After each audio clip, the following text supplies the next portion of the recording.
Hey YouTube! Welcome to the second part of my collaboration with Josh from Psychic Celluloid Signals. If you haven't seen the first part of this collaboration, I highly recommend checking it out as we did an exploration of David Cronenberg's beloved classic Videodrome.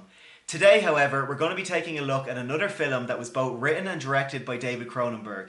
This movie came out in 1977, 6 years prior to Videodrome, and it stars Marlon Chambers, who you may know if you are a big fan of vintage porn. Today we will be looking at Rabid.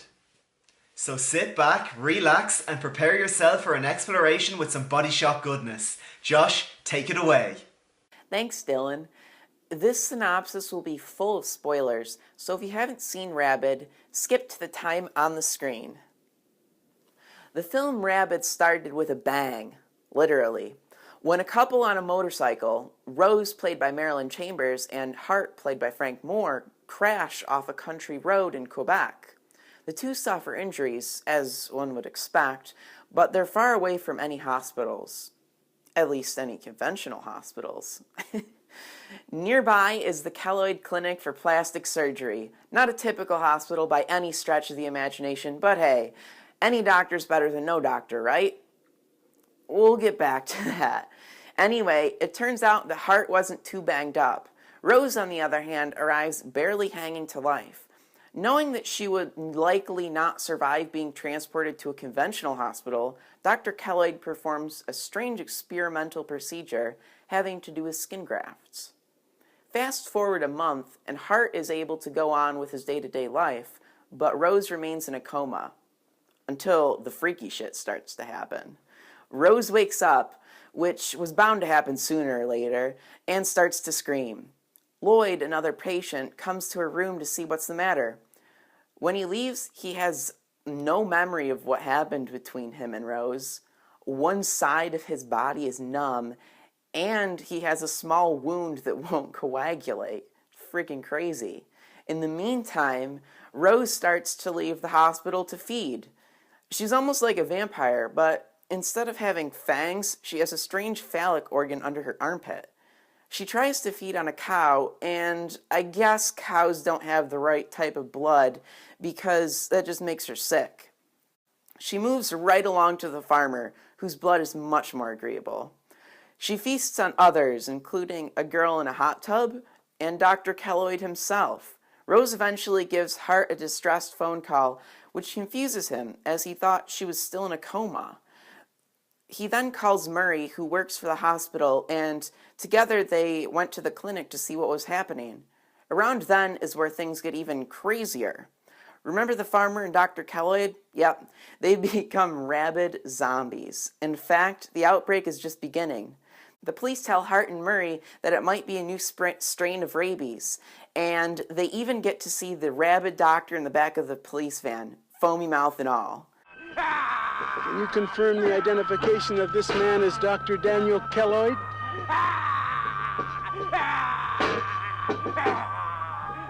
Unfortunately, or perhaps fortunately, the person that they don't get to meet is Rose herself. Yes, Rose hitchhikes to Montreal to meet up with her friend Mindy, and the zombies continue to pop up on subways, police station, in the mall. Basically, this bug travels real fast. Mindy takes care of her friend, all the while the conditions outside get so bad that Montreal declares martial law, and Rose ends up cooped inside. Hart eventually finds where Rose has been, but by the time he arrives at Mindy's place, Mindy has been completely exsanguinated. Everybody's got to eat sometime, right? This, of course, keys Hart into the fact that his girlfriend is basically the Typhoid Mary of the hardcore rabies outbreak. Despite being the carrier, Rose is both unaffected and not uncaring. She does try to flee, which leads Hart falling down a ladder, but at least she didn't infect him. At the end of the film, Rose tests Hart's claim with him on the phone the high-stakes way. You know, infecting a person and waiting in the same room as them to see whether or not they kill you? Yeah. And I'll let you take a guess at what happens next. I'm afraid.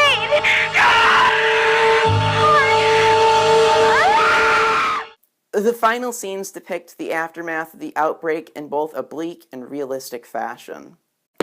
All right, now I'm going to pass this review back over to Dylan, and he's going to talk about the background of this film and some things that you might not know. Thanks, Josh. You truly are the master of summaries. Before I begin, I just want to say that all of my information was taken from my Arrow video release of Rabid. This edition is awesome, not to mention the fact that it's a badass steelbook, and it contains a load of special features, including documentaries and interviews with the cast. I highly recommend picking this up if you're looking for an edition of Rabid. And no, in case you're thinking it, this is not a sponsored video. I'm just a big fan of Arrow video releases. Okay, so now that I've got my poor man's Harvard referencing out of the way, let's talk a little bit about Cinepix, the company that helped David Cronenberg get his start in filmmaking and distributed his first feature film, Shivers, and later Rabid. Cinepix was formed in the late 1960s by John Dunning and Andre Link. The company became known for distributing softcore pornography, but in the early 70s attempted to break into the American market with low-budget horror films in an attempt to emulate Roger Corman's success. It was around this time that Cinepix met with a young filmmaker named David Cronenberg, who was starting to make a name for himself in the underground filmmaking scene of Toronto due to his two short films, Crimes of the Future and Stereo. During this initial meeting, it was decided that the young Cronenberg would team up with the very talented Ivan Reitman, and the two would begin work on Blood Orgy of the Sex Parasites, which later became Shivers, or if you're in America, They Came From Within. Shivers went on to be very popular, but very controversial, as the film had been funded by the government's Canadian Film Development Corporation, and the film was seen as pornographic in nature, with one headline claiming, "You should know how bad this film is, you paid for it." It was this controversy that made it very difficult for David Cronenberg, Ivan Reitman and Cinepix to get their next project off the ground, Rabid. Fortunately for them, however, Shivers had been the only movie that the government had invested in that had made a profit, so they found a way to secretly invest in Rabid. David Cronenberg described the process of getting Rabid off the ground as a difficult and painful birth. Regardless of the difficulty, this was still a very exciting time for David Cronenberg, as Rabid was set to be much more ambitious than Shivers, with Shivers taking place in an apartment complex and Rabid taking place in the entire city of Montreal and requiring military intervention. That being said, however, David Cronenberg did find Rabid a very difficult script to write due to the large number of characters and the intricate events happening simultaneously. He did say that he found Ivan Reitman and John Dunning to be very helpful during the writing and filmmaking process. When David Cronenberg was asked why Rabid was so complex in nature, he was quoted as saying, "Stat quotes. As a writer, I don't think about what's going to be on screen, other than what I want to be on screen." End quotes. He also mentioned that he tries not to self-censor when he writes in terms of production and money, which meant it was very lucky that he was working with Cinepix, a company that was known for doing so much with very little. In fact, John Dunning was very excited at the prospect of doing something huge for no money. In relation to this, David Cronenberg stated, "Stat quotes. John always appreciated quality and was obsessed with the detail and attention to detail. This was one of the major lessons I learned from him, was that the budget is not the only arbiter of quality. There is obsessiveness and work and the work ethic, and that has nothing to do with budget, it has to do with personalities and talent and spirit."